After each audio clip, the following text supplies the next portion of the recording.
No, obviously 8 wins in 10 games and a 4-2 trip. And again, in the fourth quarter, you guys are just wearing teams down. I mean, are you feeling that your style of play is contributing to your recent success? Yeah, I mean, I think what ends up happening a lot of times in fourth quarters, games get slowed. And I thought when they went a little bit small, they kind of cross-matched. And I thought we were trying to figure it out too much, and we got a little bit slow in the fourth. And then, we had that timeout, I think, with maybe like 10:30. It was a pretty quick timeout in the fourth. And, I just told them, I'm like, listen, we got to be who we've been all year. I mean, just get out, let's run, move the ball, share it like you guys have done. The defense will tell you what to do. But, and some of it was probably on me because I was trying to explain to them who we wanted in actions based on how they were cross-matching it. It probably slowed us a little bit. But I thought after that, we really kind of got out and ran. Now, I thought they did a pretty good job in the first half, Denver getting back. But we scored, I think, 31 fast break points, and a lot of those came in the second half. And I thought we did a good job in the fourth quarter maintaining that pace. I'm going to continue to ask you about Coby White. I'm going to call ESPN, USA Today, everybody, and let you. They get more pub. Newspaper reference. There we go. How about that? Why not? Sometimes let you guys know, pump them up. Yeah. Okay. Thank you for that, by the way. Okay. But you were out there even at the end. I think you were still, and it literally was a chant in the arena for Coby White's name. Did you hear that? I mean, I'm not pushing us this, but it seemed like, these efforts, sort of one of the definitions of excellence is this consistency. And Coby, you had a sort of a slow start. You put him back in there. He evened up. You got ahead. It seems like from game to game to game, he's just able to elevate, lift, do it, whatever you do. I mean, how good is he playing? Obviously you said he's changed so much from the beginning, but what have you seen in this stretch of 13, 14 games? No, I think that's, he holds himself really to a high standard. And I know when he doesn't play to the level he thinks he should play, he feels like he's letting himself and his team down. I agree with you in terms of what we talked about before the game. There's a reason he was Player of the Week in the Eastern Conference for the last 2 weeks. I mean, he's played exceptionally well, and I would imagine around the league they recognize that. And he's evolved into, just a great player all the way around. Like, no one's going to talk about it. One of the best plays that he made in the game, in my opinion, was late in the fourth quarter. They were kind of making a run, and he was back on defense, and he put his chest right out and kind of jumped and went vertical and took it on the chest. I think it was maybe Watson missed one, and we rebounded the ball, and I think we got back out on the break again. Like, he's doing those things. He's playing both ends. It's not just the scoring. And the other thing that's pretty amazing is I think, everybody, like this is what I said about him. Like last year, I think the number of minutes he got and the responsibility he had, like he even said there was nothing I could have done to prepare for that. He prepared this summer to be able to kind of play heavier minutes with the understanding that he's probably going to be keyed upon. Things aren't going to be as easy as maybe they were the last couple of years. But I think if you look at his evolution as a player from where he was, his rookie year, second year to where he is now, I mean, the amount of work and the drive, that's the thing I love about him is he is completely driven with being the very, very best he can be. And he's got great belief and confidence in himself. And I think one of the reasons he has been able to grow so dramatically is he's never, ever looks outward for reasons of why he's not performing. Everything always takes place inwardly of what he has to do. And I have great respect and admiration for that. So I'm really happy for him, and he certainly has played at an incredibly high level and deserves all the accolades he's gotten. Billy, taking back a couple of weeks, and correct me if I'm wrong, but you had to challenge him with his scoring specifically to take on more. Is that correct? I challenged him more from the standpoint, I think, of what everybody was talking about is when Zach and DeMar left, and now all of a sudden there's more of this responsibility on Coby. The easiest guy to guard in those situations is a guy in the half court because there's bodies around you.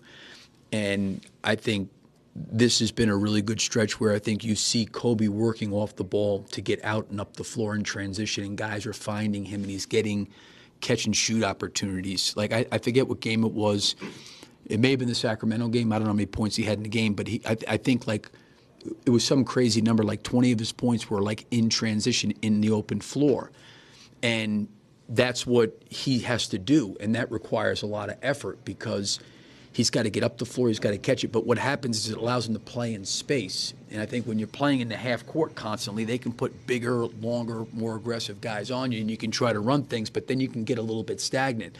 But I give him credit as he's found ways with regards to who's guarding him that if he can get out in the open floor and we can find him, then he's playing in space, and he's got his three, he's got the drive, and he can kick, and he can make plays from there.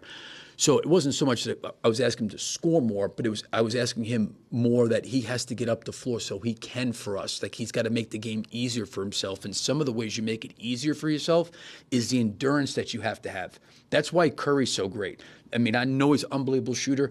The number one thing for Curry that impressed me more than is the endurance to keep running and running and running and running and wearing you down and wearing you down. That's what he does. And it's hard, and he just nonstop motion. And he's getting keyed on all the time. And I think this is part of Coby's growth and what he's gone through as a player of what he's learning. Billy, with Dalen Terry, I mean, he's obviously shown flashes of being the defensive irritant in the past. How does he do that consistently? And if he does, is there kind of a niche that he could have for you guys where if there's a guard that you guys feel his length and irritants can cause some issues with it, he goes and he closes games for you? Yeah, I mean, like the two guys I thought really contributed off the bench was Jalen gave us really good minutes considering he hadn't played a lot. He made some big plays. And then I think Dalen's, performance. I think the biggest thing for him as a younger player, and the more he plays against a guy like Murray and some of the guys he's had to guard, is the fouling, being really smart that way. But I thought he did a good job on Murray. He was really working him up the court. I clearly played him too many consecutive minutes.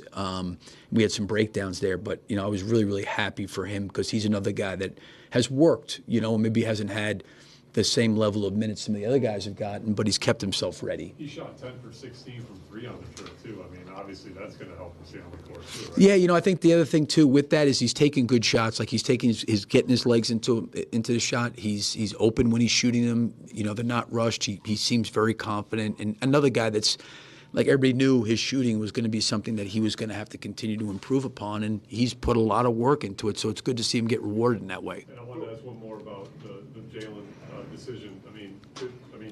He jump frogged Collins in the rotation in the second half. What was the thinking behind that decision? I mean, because you don't win that game without Jalen in the second half. So. Yeah, I mean, the way I was looking at it was, I thought Vooch needed to be out there against DeAndre, just the size and length standpoint. But I think with the way they were playing in different coverages. And I went to him, I think, in the second quarter, but it was maybe a 4-minute stint. But I thought that we could get maybe some catch and shoot opportunities for him. He could stretch the floor a little bit. He could open up the floor. Zach's a really good screener and roller. With Najee out there, we really weren't taking advantage of anything in the paint or at the rim. And I thought maybe if we could stretch the floor a little bit and let Jalen shoot some, that would really help us. You saw Coach the guy in the other locker room, Russ, obviously, who knew thing too about willing teams to wins, not comparing that to Coby at all. Yeah. How similar are you seeing Coby now step up in that? You asked him to become more of a leader, vocal leader, all kinds of things. How much in that specific area are you seeing him be able to will this team? I think the best part, again, with where our team, and I know at the trade deadline there was like a lot of talk about where we're at, kind of in between, in the middle, is it a rebuild, where, all that stuff. And, rightfully so when you look at our record and things like that. But the one thing I feel like with the group was we had talked about the integrity of competition. And I think the one thing Coby has instilled in the locker room is I love the fact that he believes. And that's really, really powerful when you have a group of men that believe in something. And if they can really believe in something, a lot of really good things can be accomplished. Certainly we have areas of flaws and things that we have to overcome. But when you have a group that is believing in competing and playing the way I think Coby does, and the way it's kind of filtered through our team, it's really been great to watch. And I think Coby's been a big part of that. That's why it's the one thing I think we'll miss it with Io, is he's like that way. He's built that same entire way. Because I think in a lot of ways, those two guys had to overcome a lot. And I think when you're younger and you're told you're not good enough, or you're not a pro, you're not this, you're not that, you just have a belief, and you've constantly have things that you can reference in your past that you've overcome. So I think the most powerful thing that Coby has, in my opinion, is belief in himself and the group. I'm sorry. No, I'm sorry. Yeah. I wanted to ask about one sequence. If that was representative of the team. It was like 4 minutes to go. It was about 5 or 6 points. And I think Smith was in it. He got 2 or 3 or 4, sort of second shots, Yeah. the ball live, and then fed it out to Giddy for the 3.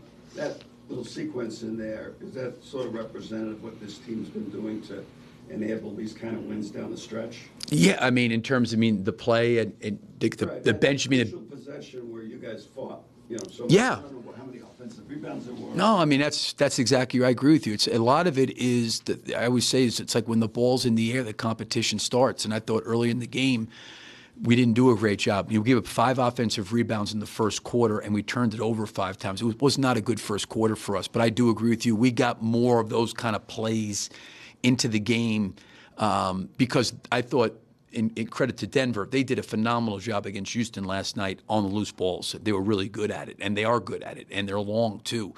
And we knew that that was going to be something that we were going to have to at least match, and if we were going to have a chance. And I felt like after the first quarter, we leaned into that pretty well. It's like the same thing with Coby I mentioned earlier, going vertical. There was a lot of plays like that. Dalen was on the glass. Guys were keeping balls alive. We were chasing balls defensively on the glass. We did a good job from that standpoint.